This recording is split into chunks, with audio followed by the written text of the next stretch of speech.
যে এখানে প্রচুর পরিমাণে ফুলের গাছ। যারা ফুল প্রেমিক আছেন বা যারা ফুলের গাছ পছন্দ করেন তাদের জন্য এটা একটা আদর্শ জায়গা।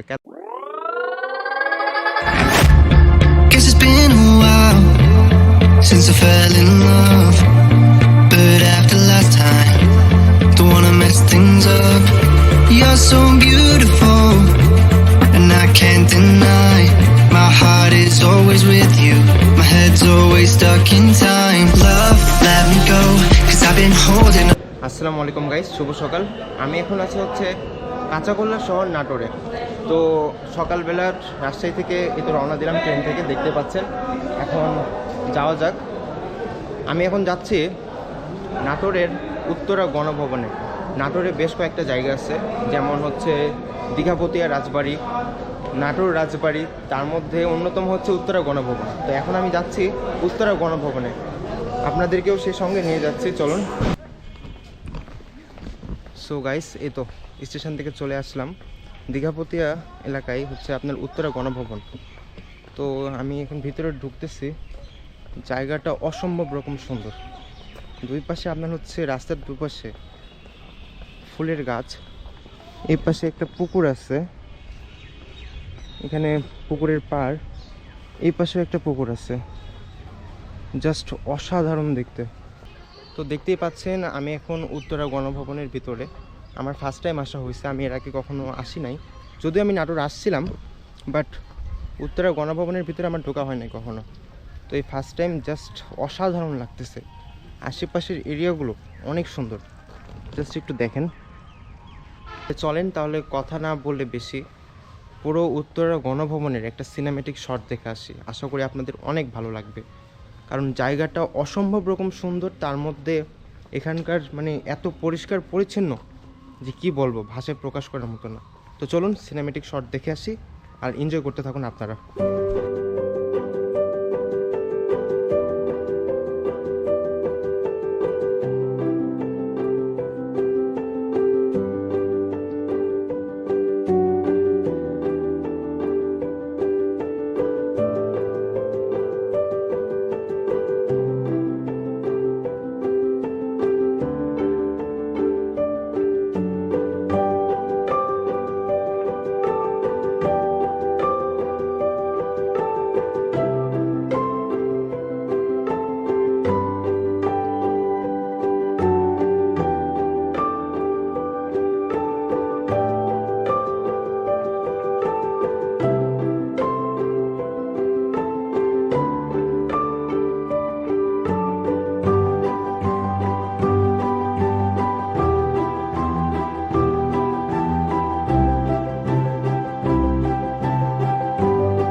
এই তো এখন জাদুঘর থেকে সামনের দিকে যাচ্ছি। তো একটা জিনিস খেয়াল করলাম যে এখানে আপনি যদি স্টুডেন্ট আইডি কার্ড শো করতে পারেন সেক্ষেত্রে 50% ডিসকাউন্ট। তো আপনারা যদি পারেন অবশ্যই আইডি কার্ডটা নিয়ে আসবেন, তাহলে আপনাদের জন্য 50% ডিসকাউন্ট থাকবে। আর সঙ্গত কারণে জাদুঘরের ভিতরে ভিডিও করা নিষিদ্ধ, কোনো প্রকার ছবি ওঠানোও নিষেধ। সো সেই জন্য জাদুঘরের ভিতরে আপনাদেরকে দেখাতে পারি নাই। তো করার কিছু নেই, এটাতে আমার কোনো হাত নেই, কারণ এখানে আপনার হচ্ছে নিষেধই করে দিচ্ছে যেখানে ছবি তোলা ভিডিও করা নিষেধ। তো সেই জন্য করে নেই, ব্যাপার না। তো খুব বেশি কিছু আর এখানে নাই উত্তরা গণভবনে। চলেন সামনের দিকে যাই, তারপর বাসার দিকে ব্যাক করি। তো এই তো খুব বেশি কিছু নাই উত্তরা গণভবনে, শুধু মেইন বিল্ডিং, আশেপাশের দুটো বিল্ডিং, একটা জাদুঘর মানে সংগ্রহশালা, আর এই পাশে কিছু বাদর টাদর আছে, ওসব আর দেখতে যাব না। আর এই তো মানে মেইনলি এটা একটা হচ্ছে পার্কের মতো বলতে পারেন কিছুটা, কারণ এত পরিমাণে গাছপালা আর এত পরিমাণ ফুল মানে বলার মতো না। আর এই পাশে একটা পুকুর আছে, পুকুরের সাইড দুপাশে রাস্তা আছে হাঁটার জন্য। তো এই হচ্ছে সেই পরিবেশ, শুধু ফুল আর ফুল, আর কিছুই নাই। একটা জিনিস খেয়াল করলাম আমি উত্তরা গণভবনে এসে, যে এখানে প্রচুর পরিমাণে ফুলের গাছ। যারা ফুল প্রেমিক আছেন বা যারা ফুলের গাছ পছন্দ করেন তাদের জন্য এটা একটা আদর্শ জায়গা, কেননা এখানে জাস্ট ফুলের গাছ আর ফুলের গাছ, আপনি সব রকম ফুলই পাবেন। জাস্ট আমার সামনেও একটা ফুলের গাছ আছে, ফুলের বাগান আছে, সরি, যেমন এটা হচ্ছে গোলাপ ফুলের বাগান। এত বড় বড় গোলাপ ফুল কি বলবো। এই যে এই ঘাস ফুলগুলোতেও ফুল ফুটছে, জাস্ট দেখেন, ছোট ছোট বাচ্চা ফুল, জোস লাগতেছে, অসাধারণ একটা জায়গা। এটা কি ফুল আমার জানা নাই, দেখেন এটা অনেক সুন্দর লাগতেছে, সাদা সাদা ফুল, এক পাশে ফুল ধরছে ওই পাশে ফুল ধরে না। তো যেটা বললাম যে এটা হচ্ছে ফুল প্রেমিকদের জন্য আদর্শ একটা জায়গা। আপনারা যারা ফুল পছন্দ করেন এই জায়গাতে আসতে পারেন, মানে আপনারা মুগ্ধ হয়ে যাবেন, এত পরিমাণে ফুল এখানে। এই উত্তরা গণভবনের প্রত্যেকটা বড় বড় গাছে এক একটা করে স্পিকার সেট করা আছে, সেখান থেকে প্রতিনিয়ত গান বাজতেই আছে, মানে এটা এক প্রকার বিরক্তিকর বলতে পারেন, মানে আমার নিজেরই বিরক্ত ধরে গেছে। তো গাইস, আশা করি আপনাদের ভিডিওটা ভালো লাগছে। আমি চেষ্টা করছি উত্তরা গণভবনে যতটুকু দেখানো সম্ভব ততটুকু দেখাতে। যদি আপনাদের ভিডিওটা ভালো লাগে লাইক করবেন, শেয়ার করবেন আর সাবস্ক্রাইব করবেন। তো চলেন এবার বাসার দিকে যাওয়া যাক। তো দেখা হচ্ছে নতুন কোনো জায়গায় নতুন কোনো সময়। ততক্ষণ সুস্থ থাকুন, ভালো থাকুন, সাদমালাও, টাটা, গুড বাই, আল্লাহ হাফেজ।